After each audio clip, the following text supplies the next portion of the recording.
आदाब, मैं हूँ रेहान सैयद। आज की इस वीडियो में मैं आपको बताऊंगा कि साल 2023 में पाकिस्तान के अंदर कितने दहशतगर्दी के हमले हुए और इसमें कितने अफराद जो हैं वो शहीद हुए, कितने अफराद ज़ख्मी हुए और इन दहशतगर्दाना कार्रवाइयों में, इन दहशतगर्दाना वाक़यात में कौन सी 3 तंजीमें जो हैं वो मुलव्विस थी और इस वक्त पाकिस्तान में जो है सूरत हाल क्या है और क्या इस सूरत हाल में आने वाले इलेक्शन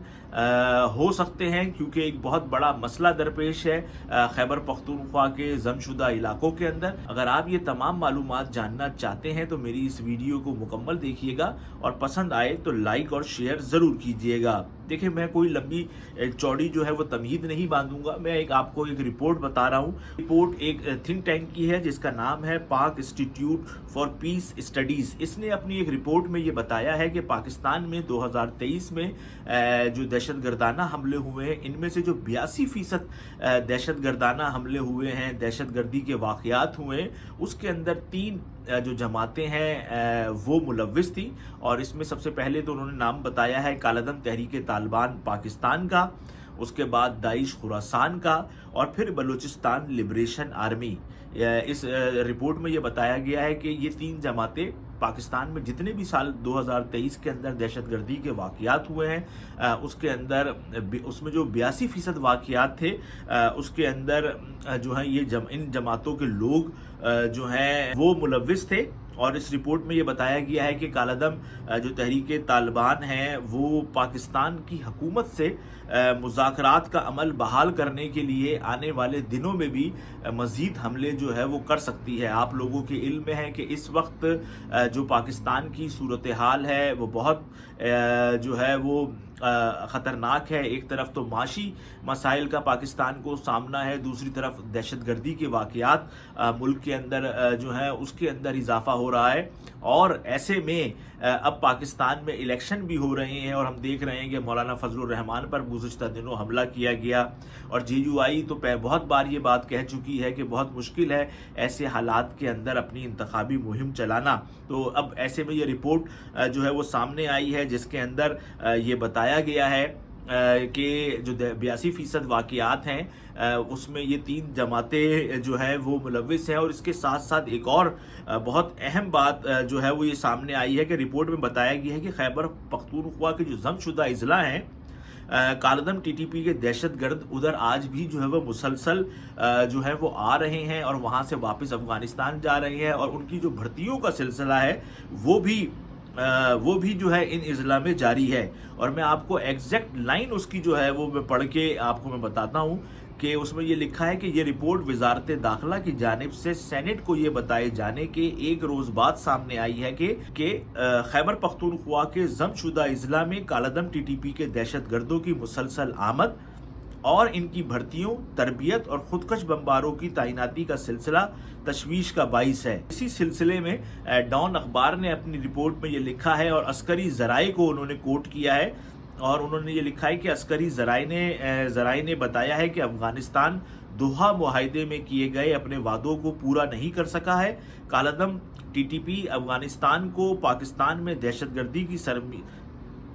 कालादम TTP अफगानिस्तान को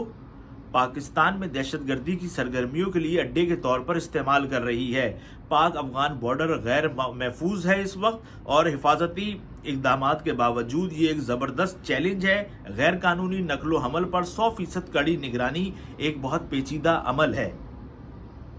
तो ये पूरी एक रिपोर्ट है जो कि आज डॉन अखबार के अंदर भी ये छपी है और इसके अंदर मैं आपको इसके साथ साथ इसके जो फिगर्स हैं मैं आपको वो बताऊं कि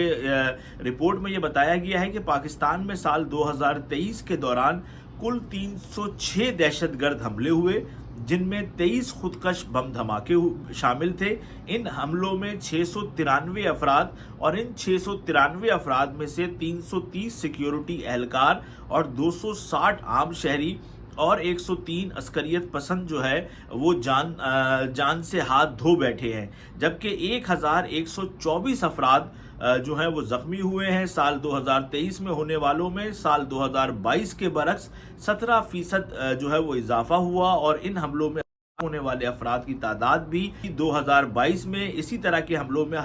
والوں کے مقابلے میں 65% زیادہ ہے. یعنی کہ پاکستان کے اندر 2022 کی نسبت 2023 کے اندر دہشت گردی کے واقعات میں اضافہ ہوا ہے. اور ہم یہ دیکھ رہے ہیں کہ پاکستان اس وقت خطرناک ایک بحرانوں کا جو ہے پاکستان کو سامنا کرنا پڑ رہا ہے. ایک طرف تو پاکستان کے اندر عمران خان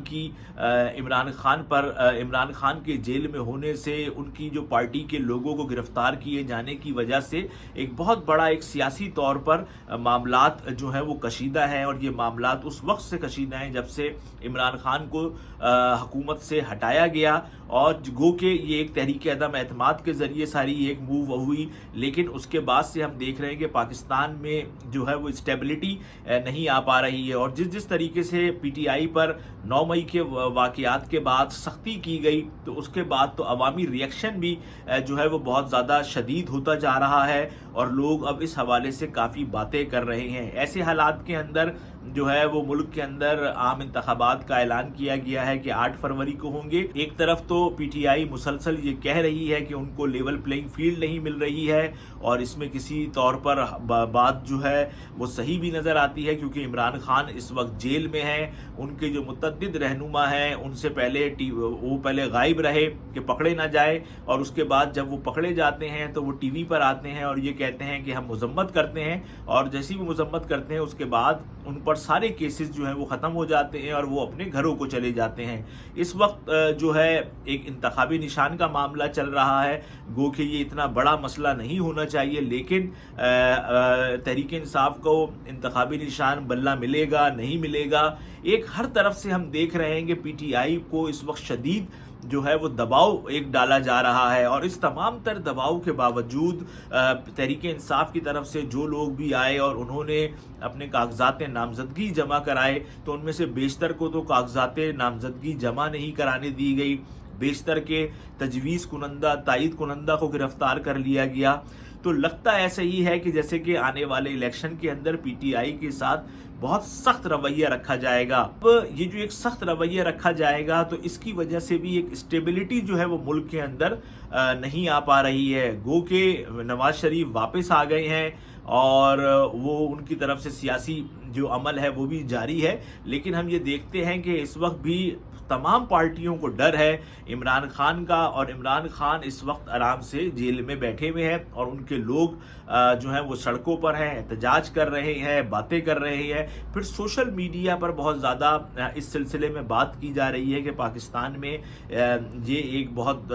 جو ہے غلط کام ہو رہا ہے کہ آپ اتنی بڑی تعداد میں لوگوں کو الیکشن لڑنے نہیں دے رہے ہیں. پھر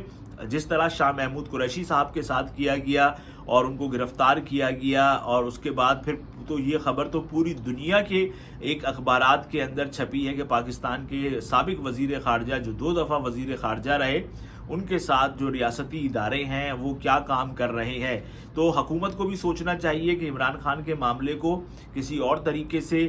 حل کرے، اور اگر وہ یہ چاہتی ہے کہ ملک کے اندر اسٹیبلٹی آئے، ملک کے اندر لوگوں کی فلاح و بہبود کے کچھ کام ہو، اور